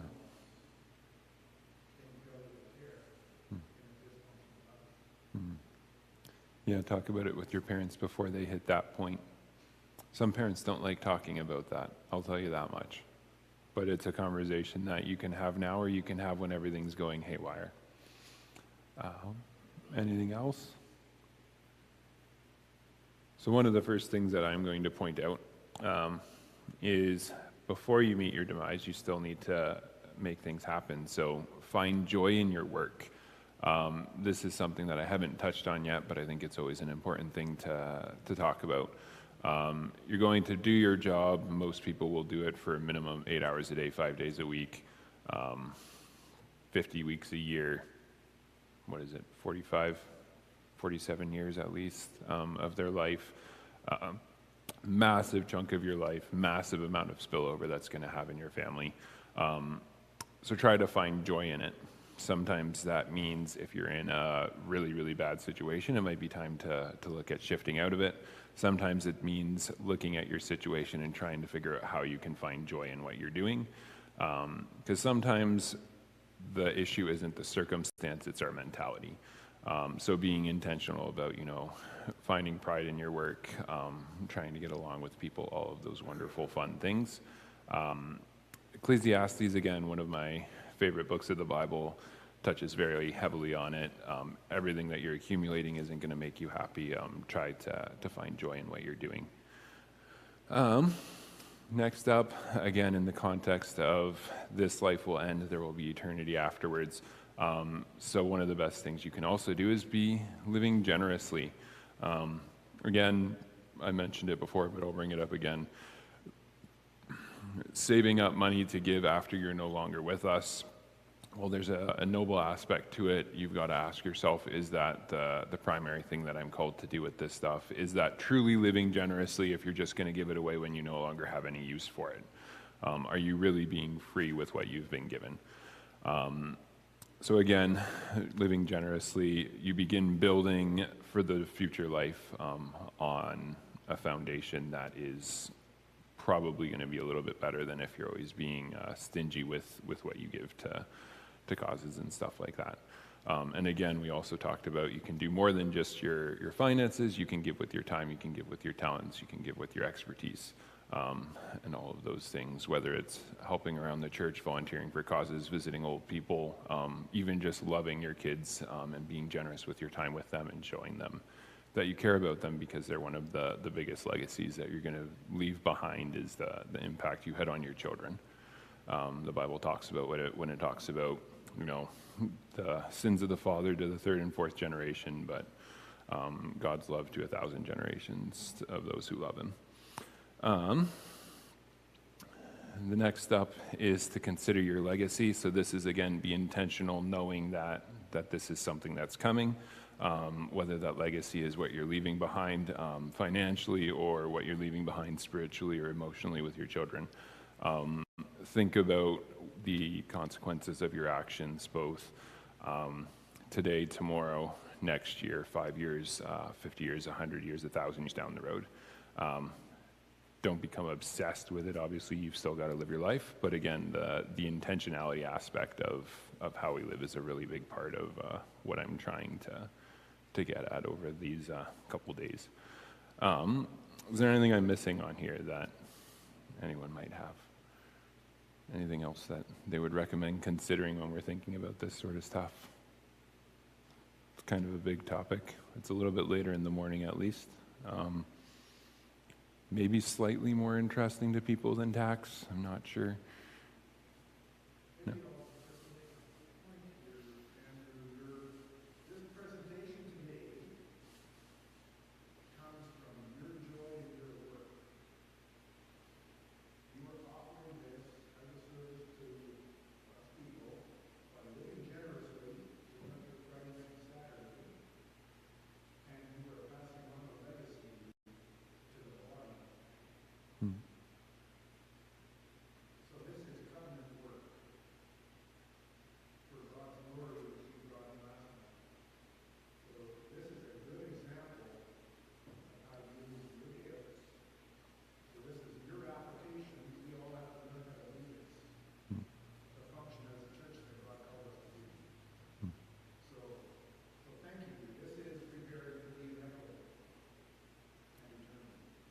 You're welcome, Ed.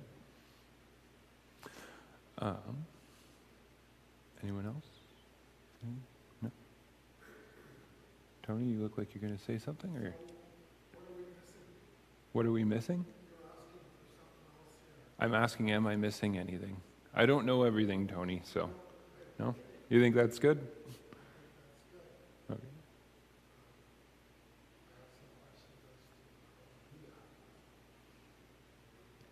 Okay. Maybe I'll cover them in questions to ask. So as we're looking at those things, I get it, it's a big, hard topic. I'm not even good at this, so this was me brainstorming and having lots of aha moments over the last couple weeks while I've been putting this together. But one of the first questions that I always like to ask is, where is your heart when we're looking at this stuff? When you're looking at finances, if you're doing a budget, if you're doing a net worth statement, all of that stuff, where does the joy come from? Where where is it that's driving your interest in these things? When you're building your budget, are you starting with giving and saying, maybe we can like start with the 10% and at the end, there's a little bit less left over. Maybe we can be generous with that and give that away too. Are you saying, no, we're going to start with, this is what I want for my hobbies, this is what we need for groceries, and then whatever's left kind of at the bottom, we'll figure out what's going to go on with that. Are you trying to squeeze your everyday life in order to build up wealth for yourself here because that's your priority? You like seeing the big number go up and want to see how high you can get it before you move on. Those are the kind of questions that we can ask ourselves when we're looking at finances, because money isn't in and of itself inherently evil, but again, it's a fantastic barometer for where we are at in our walk with Christ. So it's a good thing to check in on. Does that make sense? The next question to ask is if it's your money that you're dealing with. So this goes back to the whole concept of stewardship. God has given us these resources to use. Some of the uses are to bless us, to enjoy, but it's not primarily given to us for the sake of us. It's primarily given to us for the furtherance of his kingdom. That doesn't, again, necessarily mean you have to give everything you have to the church or anything like that, but his kingdom includes your day-to-day life, you enjoying the creation that he's given you and all of those things. But it's not inherently your money. You've been given this money to steward and to do well with.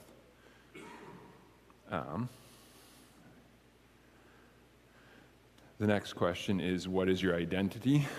This is something that, again, I've talked to some of you about it in my money journey. Does our identity come from the number that shows up on the screen when we look at our investment account? Does it come from the number we expect to see when we retire? Does it come from the fact that, maybe the work that I do drives who I am? Or does our identity come from Christ, and we try to reflect that in everything that we do, in the work that we do, in how we manage our finances in all of those different areas of our lives? Where is the central thing what is the image that we look to when we're trying to plan for the future, when we're trying to plan for today? What are we leaving room for?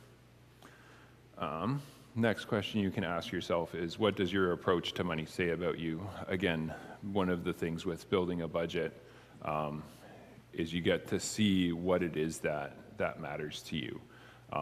Do you care about what comes in? Do you care about what goes out and where it goes? Are you just going to have stuff go out and deal with it coming in whenever you need to do it, sort of thing?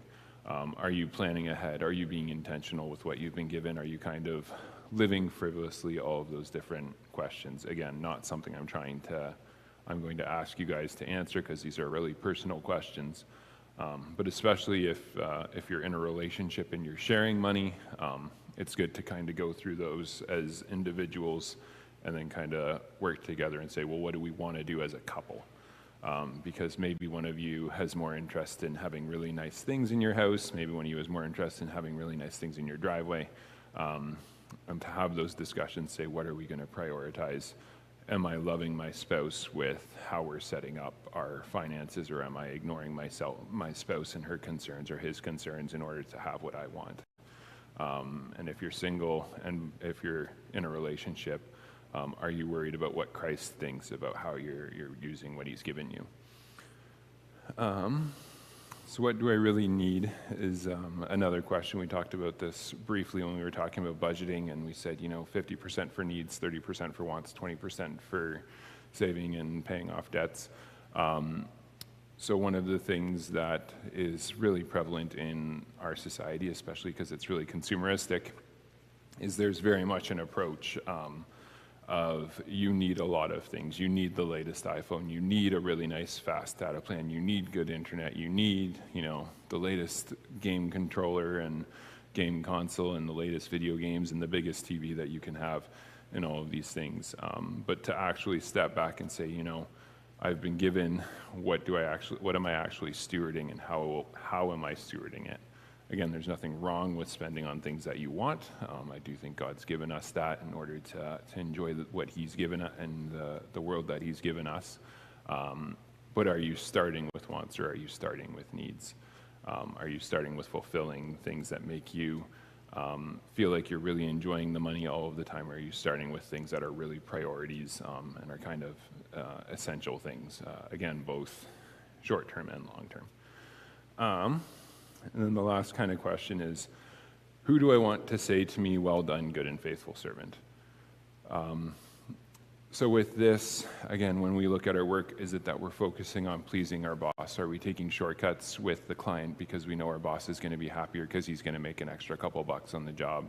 Are we worried about us thinking that we're doing a great job with it? Are we wanting to show off to our financial advisor and really impress him with, how much money we're saving?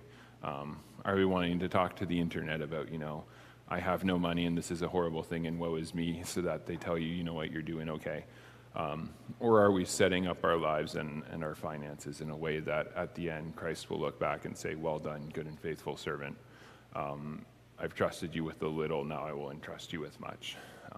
What exactly is our priority again? Who are we thinking about while we're doing while we're making our decisions? Again, going back to the Crown quote from yesterday, every decision we make is inherently a spiritual decision. So how intentional are we being in deciding who we're serving with those decisions?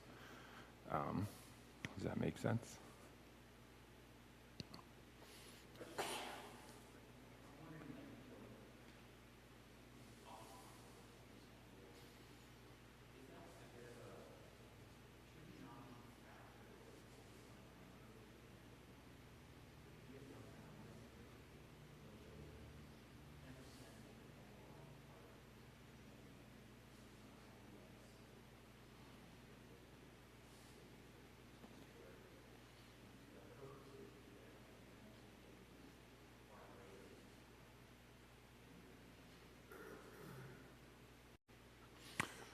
So you're asking about if the tithe, that 10%, if we focus on that too much, especially considering different circumstances for different people?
Hmm.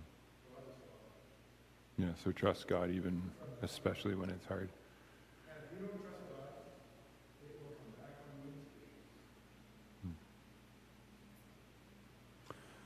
Yeah, and I get what you're talking about, Mark. I had this discussion with someone the last time too. There's some people that they don't like the 10% thing. Part of it, sometimes it's because of structure and sometimes it is because of a felt need. And I want to weigh my words a little bit carefully. Again, don't quote me on this, all the disclaimer stuff.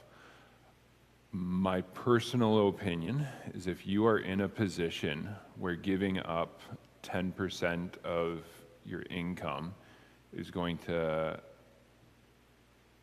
cause your family serious financial hardship to the point that you're not sure if you're going to be able to feed your kids or have a roof over their head, I think that's a good time to start talking to the deacons.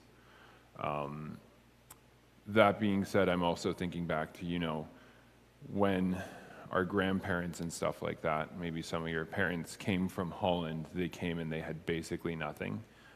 They lived in tiny little shacks that they threw up before winter and they shared a bedroom with 8 kids. all of those things. They didn't have government benefits, they didn't have a safety net, all of that stuff. And yet they managed to support and build churches. And that came, I think, from the knowledge that there will be sacrifices. Yes, it can be a dramatic challenge to give 10% with a young family. I'm not denying that in any way, shape, or form. We live that as well. That being said, without sacrifice, you have to, there's the question of, are you being generous if you're just giving out of your overabundance versus realizing you're giving stuff up because you are prioritizing the work of the gospel and the work of Christ through his ministries.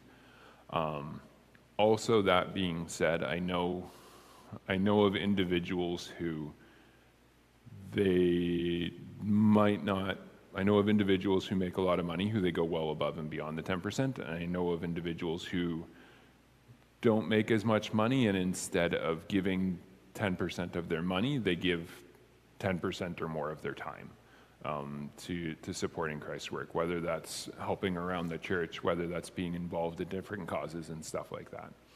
So if you are in the situation where it's not possible to do it, talk to the deacons, because if you're that close to the line, like you should be, there should be some sort of a safety net from your congregation and stuff like that, and look for other ways to be generous then.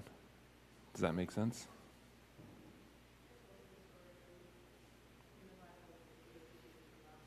Yeah. Mm-hmm.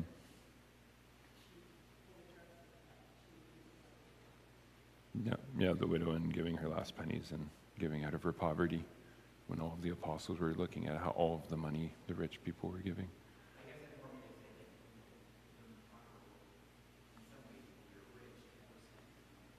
Mm.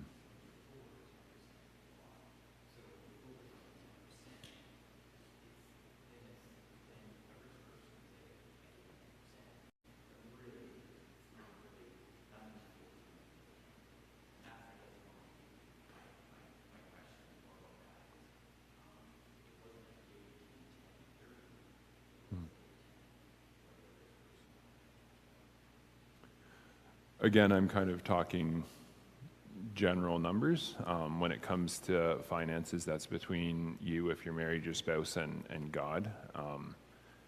Again, I like 10% because it's a nice, easy thing to work with, to calculate all of those things. That being said, and like you said, for wealthy people that can do more, if you actually look at the Old Testament and what's required of the people to give in the Old Testament, the tithe is one of the things. There's still more that comes on after that. That being said, I don't think it's reasonable to tell people to bring an ox to church once a year and slaughter it and get the pastor to cook it and eat it and all of those things. So again, generosity goes beyond that. And part of it's also the ability to help people build a habit. And again, we had someone talking about, if you shift it into account and then at the end of the year you've got a bunch of money and they're still like, give it away. Yeah, I like it as a guideline, and kind of in our life we use it as kind of the minimum, as we don't want to go below this. If other opportunities present themselves, then go for it. But people like targets, they like numbers. When it comes to dealing with things like finances and stuff, sometimes as much as people love math in every aspect of their life, when you're dealing with numbers, math is handy, and it's an easy thing to work with. Does that make sense? I 100% get where you're going. I'm not trying to be legalistic about it and say 10%, no more, no less. Round up or down if it's ends in a 0.5 or something like that.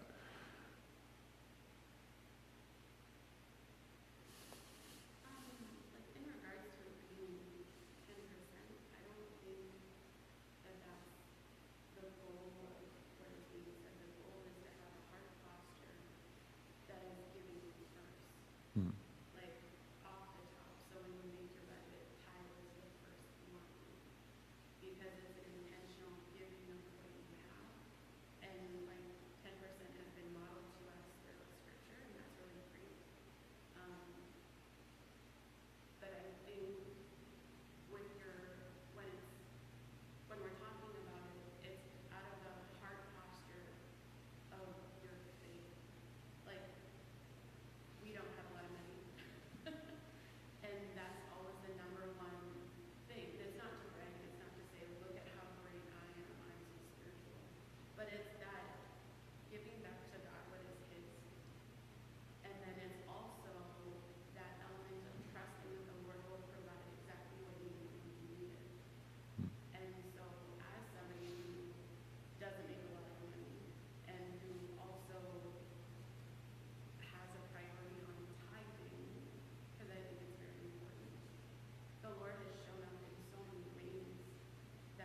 a lot.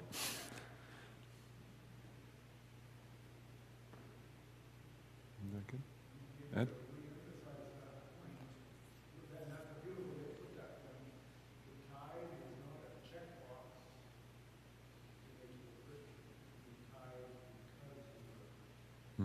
Yeah.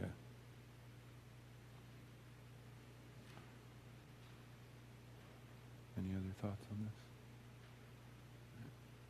Anyone here super excited to write their will if they don't have one yet?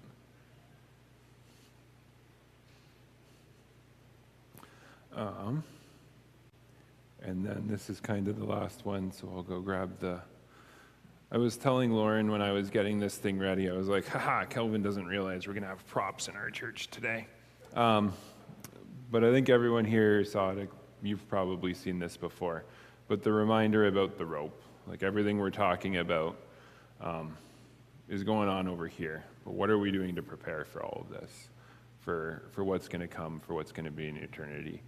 I once heard a pastor, I think it might have been Sproul even, use the example of if you had a financial advisor come to you and say, I can get you a guaranteed 1,000,000,000% investment return for the rest of eternity, would you take that or not? How much would you invest into that? And that's kind of the reminder in this, is sometimes we can focus on chasing, what's here in front of us, what's going to make us comfortable over here, but we need to remember that all of this is still to come. Everything you have up to here leaves, even if you try to drag it all with a U-Haul and throw it in the hole with you when you're dead. It's not coming with you to heaven. I'll end with a joke, I think, as opposed to something serious. It's not a very reformed joke, but it's a joke nonetheless.